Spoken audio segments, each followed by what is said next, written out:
Hello students, next topic in MS Excel what we are going to learn is inserting and deleting the cells.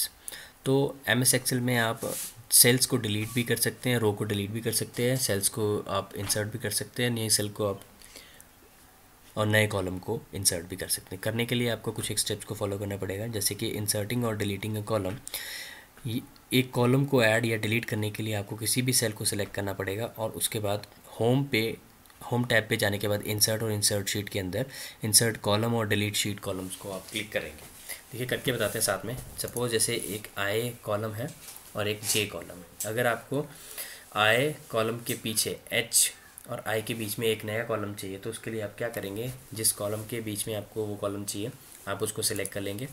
जैसे धीरज पे मैंने इसके लिए click कर दिया और होम के अंदर इंसर्ट टैब पे जाने के बाद फिर मैंने शीट कॉलम पे एक बार क्लिक कर दिया। तो आप देखेंगे नाउ आई वाला जो कॉलम है वो नया क्रिएट हो गया और ऑटोमेटिकली जो आई पे जो पहले धीरज था वो ऑटोमेटिकली कहाँ शिफ्ट हो गया, जे पे। राइट, अगर मुझे जे और के बीच में कोई कॉलम चाहिए तो मैं के को सिलेक्ट करूँगा और फिर इंसर्ट शीट कॉलम पे क्लिक करने के बाद जब देखेंगे जे और एल के बीच में एक नया कॉलम इंसर्ट हो गया, दैट इज़ के।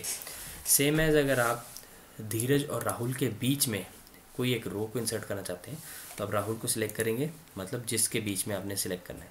तो राहुल को सिलेक्ट करने के बाद आप इंसर्ट पे क्लिक करेंगे और इंसर्ट रो, तो आप देखेंगे एक नई रो ऐड हो चुकी है धीरज और राहुल के बीच में।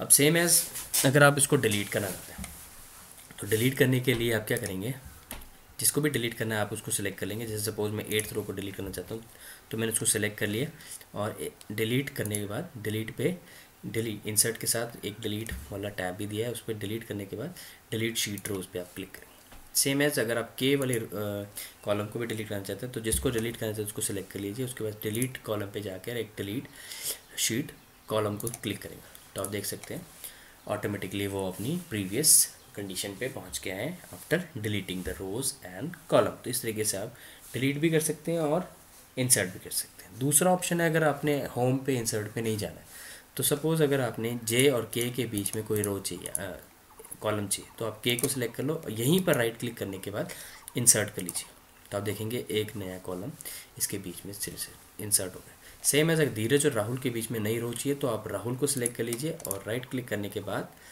इंसर्ट कर लीजिए तो आप देखेंगे धीरज और राहुल के बीच में एक नई रो इंसर्ट हो चुकी है। तो इस तरीके से भी आप रो को इंसर्ट कर सकते हैं, कॉलम को इंसर्ट कर सकते हैं। और अगर डिलीट की बात की जाए तो डिलीट को भी आप डिलीट ईजिली कर सकते हैं।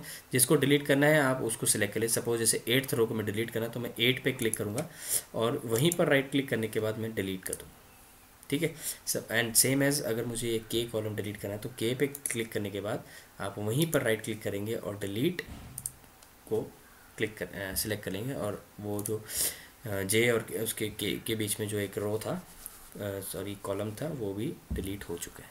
तो इस तरीके से आप रो या कॉलम को डिलीट भी कर सकते हैं। तो आई होप आपको अंडरस्टैंड हो गया होगा कि किस तरीके से आप डिलीट और इंसर्ट रो कॉलम को कर सकते हैं। Thank you.